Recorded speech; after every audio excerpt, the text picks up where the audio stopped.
Bab 59. Menipu dirinya sendiri. Sebagai seorang suami, apakah kamu memiliki rasa tanggung jawab? Bukankah kamu seharusnya merawat istrimu yang sedang hamil?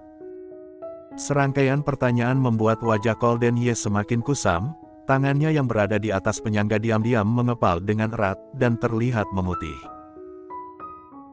Arthur Xiao dengan jelas merasa suasana yang mencekam, kemudian segera berkata sebelum Colden Ye menunjukkan emosinya, "Maaf dokter, kaki Tuan Muda Ye kami tidak leluasa, dan kami sejak awal juga tidak menyadarinya. Setelah menyadarinya kami langsung mengantarkannya. Bagaimana kondisinya sekarang?" Setelah dokter berbicara, dia merasa lebih puas, tetapi tatapannya pada Colden Ye masih tidak puas. Sekarang sudah tidak apa-apa, namun harus melakukan rawat inap selama 2 hari untuk pemeriksaan. "Jadi maksudmu, anaknya masih ada?" Arthur Xiao dengan hati-hati bertanya. "Apa yang kamu bicarakan?" Setelah dokter mendengar pertanyaan tersebut, emosinya hampir meledak. "Jadi kalian tidak menginginkan anaknya?" Tidak, bukan itu maksud kami. Jika anaknya selamat itu lebih baik." Arthur Xiao segera memberikannya senyuman yang sopan, dirinya benar-benar tidak bisa berbicara. Dokter pun pergi. Arthur Xiao dengan merasa tertekan berkata, "Tuan Muda Ye, jika kandungan luar nikah tersebut gugur saat ini, maka kamu tidak perlu repot-repot melakukannya sendiri lagi." Mendengar ucapan tersebut, Colden Ye mengerutkan alisnya, aura dari tubuhnya tiba-tiba menjadi mencekam. "Katakan sekali lagi." Arthur Xiao terkejut, tidak berani bersuara lagi. Dia benar-benar terkejut. Dahulu jelas orang yang mengatakan bahwa yang di dalam perutnya adalah kandungan di luar nikah adalah Tuan Muda Ye, yang ingin menggugurkan anak di dalam perut Claire Sen juga dia. Kenapa hari ini? Lupakanlah, bagaimanapun Colden Ye berubah menjadi tidak seperti biasanya setelah Claire Sen datang ke rumah.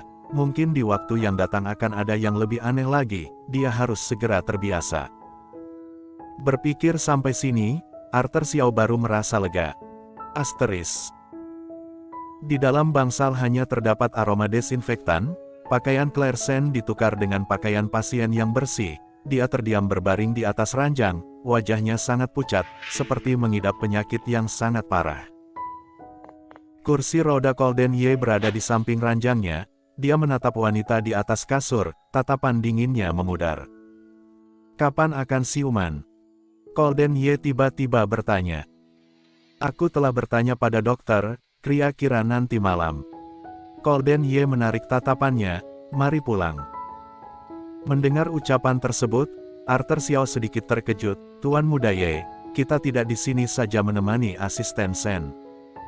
Panggil Bibi Chen datang."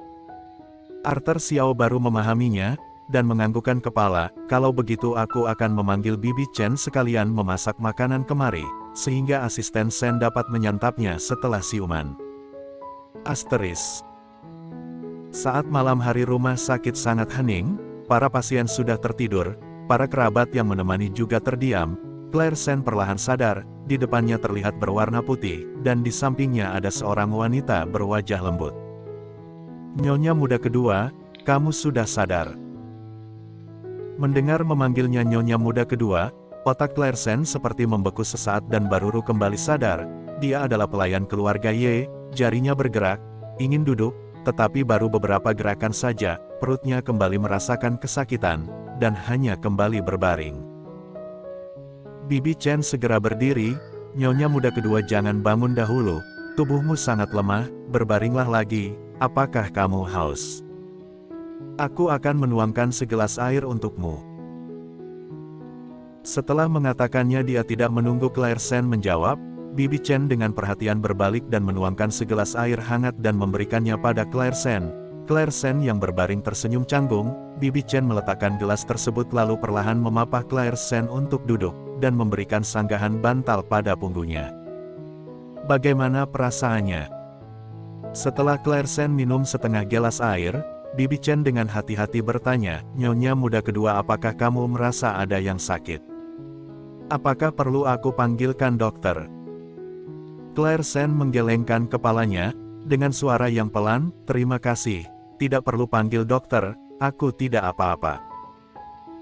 Hanya saja perutnya merasa sedikit sakit, dia tanpa sadar mengulurkan tangannya dan memegang perutnya, lalu dengan pelan memijatnya.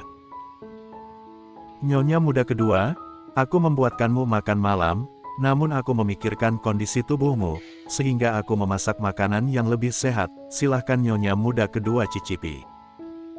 Bibi Chen membuka termos, lalu menuangkan makanan di dalam. Claire Sen benar-benar merasa lapar, karena perutnya sakit, sehingga hari ini seharian dia tidak makan. Saat ini saat melihat makanan, perutnya benar-benar merasa lapar. Nyonya muda kedua. Bibi Chen dengan perhatian menyajikan semangkuk bubur ke depannya. Claire Sen menerimanya, dan dengan tersentuh berkata, terima kasih. Nyonya muda kedua tidak perlu sungkan, cepat makanlah selagi panas. Dan di saat ini di luar bangsal, Arthur Xiao mendorong Golden Ye muncul di jendela. Saat melihat Claire Sen sudah siuman dan sedang berbincang dengan Bibi Chen, dia memerintahkan Arthur Xiao untuk berhenti. Setelah berhenti, dia tidak mengerti, Tuan Muda Ye. Mari pulang. Golden Ye mengerutkan bibirnya dan berkata dengan nada dingin. Mendengarkan ucapan tersebut, Arthur Xiao semakin mengerutkan alisnya, pulang. Tetapi kita baru tiba, dan juga kita masih belum masuk, aku dengar asisten Sen sudah siuman, lebih baik kita menjenguknya. Apakah kamu tidak mendengar ucapanku? Golden Ye mengangkat alisnya, dan dengan tidak senang berkata, tapi Tun Muda Ye, bukankah kita datang untuk menjenguk asisten Sen? Arthur Xiao benar-benar tidak berdaya, mereka baru tiba di pintu masuk bangsal, dan saat ini cocok untuk masuk karena Claire Sen telah siuman. Kenapa dia berbalik ingin pergi? Arthur Xiao benar-benar tidak paham apa yang sebenarnya Golden Ye pikirkan, namun setelah mengatakan pendapatnya, suhu dari aura tubuh Golden Ye menurun, dia merasakan ada yang tidak benar, dan hanya dapat mengerutkan bibirnya, baiklah. Kemudian dia mendorong Golden Ye pergi, dan di saat itu pintu bangsal terbuka, Bibi Chen berjalan keluar, melihat mereka, Tuan Muda Ye, kamu sudah datang. Suaranya tidak besar, tetapi juga tidak kecil, dapat terdengar jelas di telinga Claire Sen. Mendengar Golden Ye datang, jantung Claire Sen berdetak keras, hampir saja dia lupa, seharusnya dia yang mengantarkannya ke rumah sakit. Tuan Muda Ye, Nyonya muda kedua sudah siuman, apakah kamu ingin masuk? Golden Ye. Claire Sen memegang mangkuk dan gerakannya membeku, setelah Bibi Chen menyapa mereka, Golden Ye terus tidak berjalan masuk, bukankah dia tidak ingin melihatnya? Gerakan Claire Sen saat sedang makan melambat, tatapannya terus mengarah keluar pintu.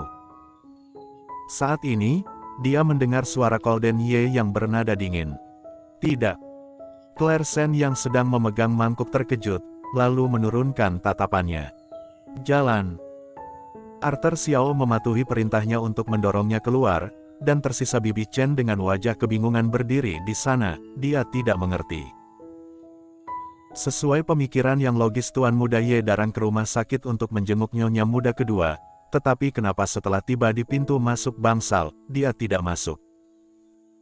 Tadi saat dia memanggil Tuan Muda Ye, Nyonya muda kedua juga pasti mendengarnya, dan Tuan Muda Ye langsung pergi begitu saja. Jangan-jangan mereka berdua sedang bertengkar. Bibi Chen berpikir, sembari mengisi air dan kembali ke bangsal. Nyonya muda kedua, kamu dan Tuan Muda Ye. Dia sudah pergi. Claire Sen memotong pembicaraannya, kemudian bertanta dengan pelan.